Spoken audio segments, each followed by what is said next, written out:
Hi everyone, welcome to Module 3.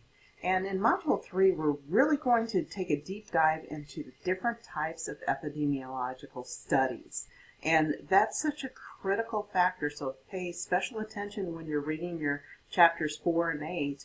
You're really going to take a look at the different types of studies, how they are actually structured, and how valuable the information is based on the data that is gained by the structure of the particular study. So this will be something that you'll need to hold on to as you move forward. This is very critical as you're composing papers or looking at your project. You're going to want to know that the information that you're including, what you're basing your intervention or your evidence-based practice on, is actually the best evidence. So that's part of knowing how these studies are derived and how everything is put together and structured to know whether or not it's truly a good study. And very often we make the assumption that if a particular article is in a peer-reviewed journal that it is true, and we know that based on some of the information that's been in the media about some of those studies, really some of the studies aren't very strong and they are not generalizable to the general public.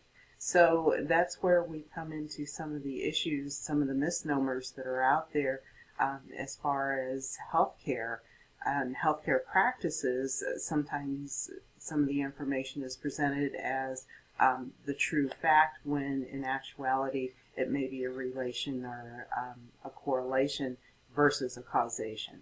Those types of things. So those are the things that we're going to start building our knowledge about so that you can discern what the most valuable data actually includes, what you're going to include in your work as you move forward.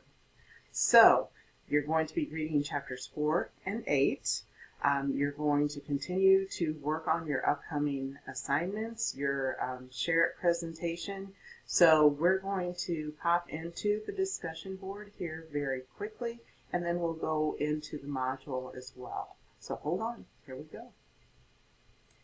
So for the discussion, again, there's a choice. So you may choose one of the two sets of questions. So from this discussion, we're actually going to have you take a look at what's out there in the literature and actually bring an example back to the discussion board to exchange with your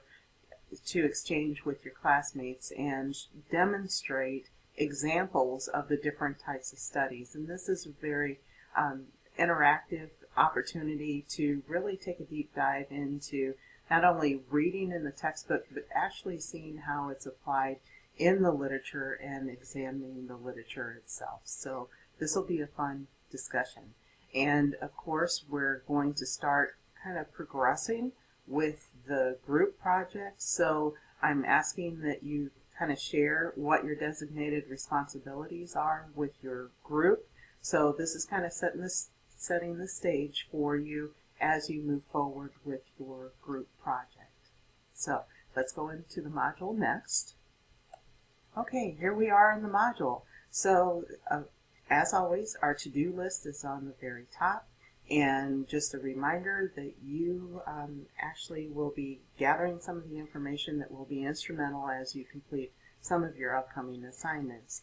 And if you're interested, there are actually a couple of screencast-o-matics that you may want to take a look at that are actually embedded within Module 5 and Module 7. So within each of those modules, like the epidemiological study critique rubric is embedded within Module 5, and there's also a screencast-o-matic that explains that rubric.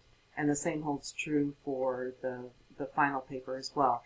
That rubric is explained in a screencast-o-matic within Module number 7. So if you're wanting to look at some more information on completing those assignments, they are embedded within the different modules. So just kind of keep that in mind as you move forward. So as always, the PowerPoints for the different reading chapters are here, and then there's also YouTube that is really very good at going over some of the types of the studies and gives you some really good baseline information in very simple terms, and it's visual as well, so I think that's always a benefit too. So let me know if you need anything, if you have any questions, concerns, if things are just a little unclear, or if you just want to make sure that you're on the right track. Please feel free to reach out to me. So take care and let me know if you need anything.